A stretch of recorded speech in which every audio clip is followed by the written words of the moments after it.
This is how Game of Thrones should have ended. Now my issues begin with the long night. Because afterwards, seemingly every character arc was abandoned in favor of the rushed, unsatisfactory ending. Because despite the slow buildup of Season 7, if Season 8 stuck the landing, it would have been worth it. But instead, Season 8 failed, making Season 7 worse. The first thing I'm changing, aside from making the episode visible, is I'm gonna have Jon Snow and Beric Dondarrion be the ones to defeat the Night King. Now, I would have a similar setup as to what happened in the show, in which Jon Snow's dragon gets injured and taken down. But this time, when he sees the Night King, they're actually gonna have a battle. And this entire battle would take place within the Winterfell courtyard. Bran and Theon watch desperately as Jon begins to fight the Night King. Theon does his best to try to help, but the Night King is too much and Theon falls, dying for House Stark. Now, it seems as though the Night King has Jon on the fence, but suddenly Beric Dondarrion joins the fray, and thus begins a long, drawn-out battle between the three of them. And logistically, I would have it so the living have closed in on the courtyard and they're keeping the dead at bay outside of it. And this way, everybody witnesses the epic battle going on within the courtyard. Every time the Night King tries to raise his whites, Jon or Beric stops him. Unfortunately, the Night King's strength is too much. He knocks both the warriors back. Jon drops Longclaw as he struggles to recover from the impact. The Night King gets ready to finish Jon, aiming a spear at him. He throws it, but Beric Dondarrion takes the hit.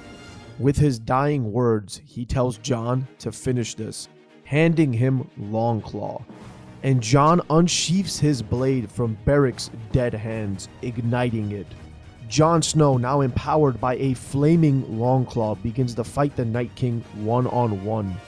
And he's actually able to defeat the menace, ending the long night and saving Westeros.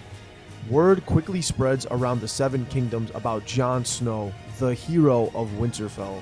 Following the Battle of the Long Night, Daenerys' army, Jon Snow, Winterfell, everyone present is mourning.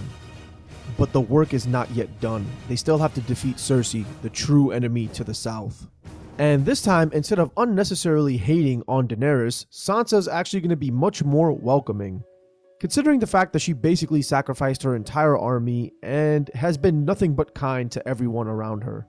Telling Daenerys that after the Northmen have had a little bit of time to recover and rest, they will follow her into battle. And Tyrion is gonna insist that they move together as one unit. There's not gonna be any dumb Dany forgot the Iron Fleet moment. She is making it to King's Landing with both of her dragons alive.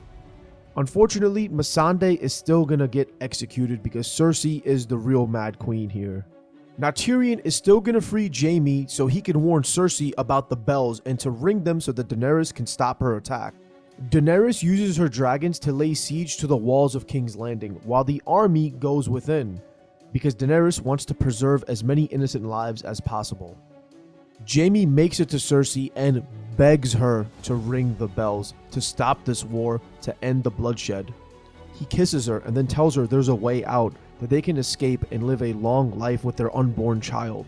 But Cersei pulls back, saying no, her child will not grow up as some peasant beggar, that he will be the king of the Seven Kingdoms. She tells Jaime she's placed wildfire caches all over King's Landing, that if Daenerys wants it, she can have it. She'll be queen of the ashes before she gives up the Iron Throne. She tells Jaime she'll burn them all. She screams for Qyburn to come in to give him the order. Jaime tenderly touches her face with his golden hand before lowering it to her neck. Jaime chokes the life out of her, crying as he does it. He mourns over her body before realizing he has to ring the bells. He begins sprinting towards them, but he gets interrupted by the mountain. The Hound fortunately arrives and begins to fight his brother. Jaime makes it to the bells, surrendering King's Landing. The war is over. Daenerys and her army stop their attack. The Mountain and the Hound are still going at it, however. The Mountain gets the upper hand on the Hound, knocking him down, and as he raises his sword to finish the job, Qyburn orders him to stop. The mountain angrily swings his sword at Qyburn, who begins to dodge it swiftly like a cat. Qyburn once again orders the mountain to stop. This time the mountain hesitates in confusion. The hound uses this opportunity to strike down his brother, thrusting his sword through his chest. The mountain looks back at Qyburn, who reveals himself to be Arya. Yeah, she's using her face swap powers. The hound finishes the job and him and Arya don't say anything to each other. He just nods at her, to which she says, "Shut up." So now, with King's Landing being surrendered to Daenerys' army, Jon Snow, Tyrion, Daenerys, and Varys all enter the throne room.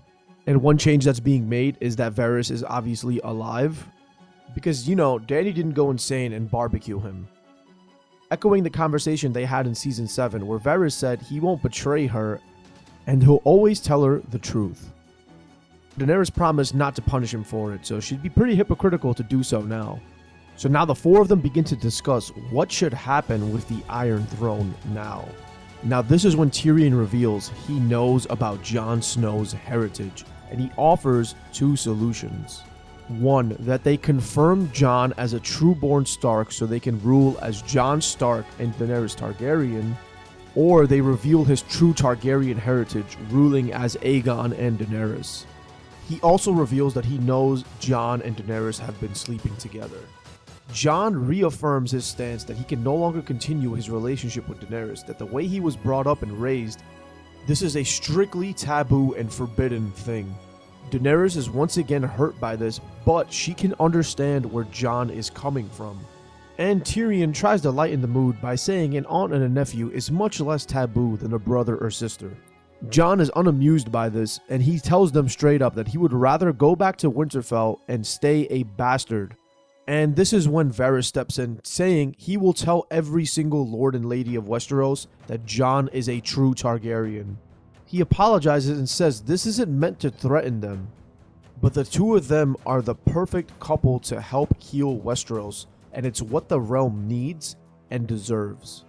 Jon is adamant he wants Daenerys to rule so he can return north and be with his family. And this is when Daenerys turns to him and asks, what if his family was here? She gestures towards her stomach, revealing that she is pregnant. And with Jon being who he is, despite the circumstances of this child's birth, he is not abandoning his own flesh and blood. He's not going to leave this child a bastard like he was. And this is when they come to the compromise that he would marry Daenerys under the name of Jon Stark out of duty to this child. And he wishes for his true identity as Aegon Targaryen to remain buried in the history books, and Daenerys agrees. This is the best possible compromise for this scenario that they are in. Still a pretty tragic ending because they're unable to be together how they really want to be, but still ending up together. Now, to be honest, writing a satisfactory ending for Game of Thrones is really freaking hard. The entire thing that made this show great was that it consistently subverted our expectations. However, when it comes to concluding a show in a satisfying way, I don't think there's anything wrong with giving the audience what they expect. But with the finale of Game of Thrones, it had 7 seasons of character development behind it. Throwing that out in order to subvert our expectations for shock value is not good writing. And what blows my mind is that the creators, D&D, had infinite money and infinite time. HBO wanted Game of Thrones to last longer. And the reason Season 8 felt so rushed is because D&D was ready to leave it behind. They wanted to start on their Star Wars project. They saw that Disney money and were ready to dip. And no character got done dirtier than Daenerys. They literally rushed her into insanity, killed all of her friends, 2 of her dragons, and then freaking killed her off. Like, if you look back and watch at some of Emilia Clarke's interviews, she's trying to warn us. Have you shot your final scenes yet? And are you happy with how things ended? She didn't say yes. Best season ever! And then they decide to throw Bran on the Iron Throne as if he's the most interesting character. And like, if they were going to kill Daenerys off and make anybody king, it should have been freaking Gendry, bro. Like, who else would better know the plights of your average Westerosi citizen than Gendry? He grew up in Flea Bottom. He's one of the people. You could have had him marry Sam's sister. That would have been a good political match. And you could have Bran be his master of whispers. I mean, that's the best position for him at this point. He's the ultimate spy drone. Honestly, part of me wishes that the Jon Snow show is going to start off with him getting resurrected back in season 6. And with his knowledge of the future, he's going to fix the Game of Thrones ending for us. I could go on and on for days about this, but I mean, did you guys enjoy this version of the ending? Would you have liked it? Let me know what you guys think in the comments below, and don't forget to follow for more. Peace. I swear, I could make like a 30-minute video on everything that Game of Thrones did wrong. Like, dude, Cersei dies to freaking rocks. That's how she goes out, the main villain of Game of Thrones. Arya killing the freaking Night King. Oh my god. Alright, I'm ending this video before I snap.